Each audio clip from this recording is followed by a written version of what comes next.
dhinacyada Falastiiniyiinta iyo qaar ka tirsan shacabka Falastiin ayaa cambaareeyay taxane riwaayad ah oo TV-ga Sacuudiga laga soo daayo kaasi oo wax caadi ah ka dhigaya in xiriir lala sameeyo Israa'iil oo xoog iyo si sharci darro ah ku qabsatay dhulka reer Falastiin. taxanahan oo lagu magacaabo Haruun ayaa waxaa sii daaya telefishinada Sacuudiga ay ku leeyihiin dalka Imaaraadka Carabta mase telefishinka lagu magacaabo MBC ee fadhigiisu yahay Dubai. Haruun ayaa qayb ka ah riwaayadaha iyo musalsalada habeen walba hawada ku jira inta lagu guda jiro bisha barakeysan ee Ramadaan oo bilaabatay isbuucii hore waxaana soo dhaweeyay oo qeexid wanaagsan ka bixiyay warbaahinta Yuhuudda iyo kuwa reer galbeed. waxa uu ka sheekaynayaa kalkaaliso caafimaad oo Yuhuud ah taasi oo ay aad u jecel yihiin deriskooda sida taxanaha lagu muujinayo maadaama ay tahay qof aad u wanaagsan.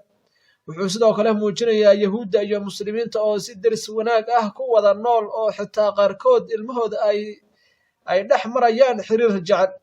musalsalka ayaa waxaa la muujinayaa in waqtigiisu uu ahaa sanadkii 1948 xilligaas oo ahayd markii Yuhuud badan ay ku noolaayeen dalalka Carabta iyo markii Israa'iil ay qabsatay dhulka reer Falastiin.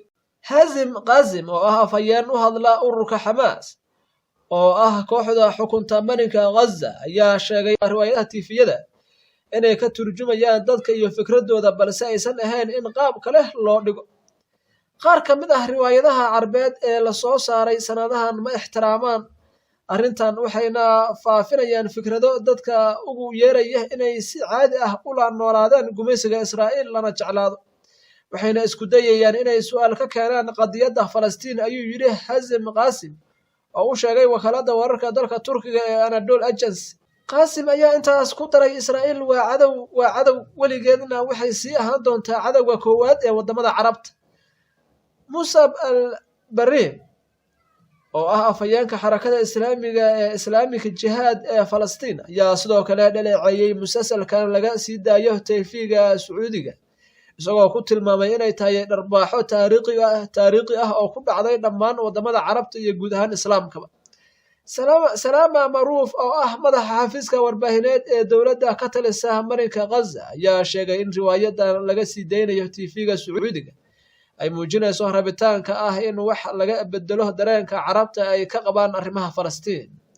baaqa ah in xiriir caadi ah lala yeesho Israa'iil waa hoos u dhac xagga akhlaaqda ah iyo anshaxa gaar ahaan marka uu baaqaasi ka yimaado dalalkii iyo xisbiyadii ay ahayd in ay ka mid noqdaan safafka hore ee kuwa u dooda xuquuqda koowaad ee Falastiiniyiinta ayuu yiri mas'uulkaasi. saraakiisha dowladda Sacuudiga weli ma aysan ka hadlin arrintan dooda weyn ka dhex dhalisay dowladaha Carabta ee ku saabsan in dadka la jeclaysiiyo Yuhuud.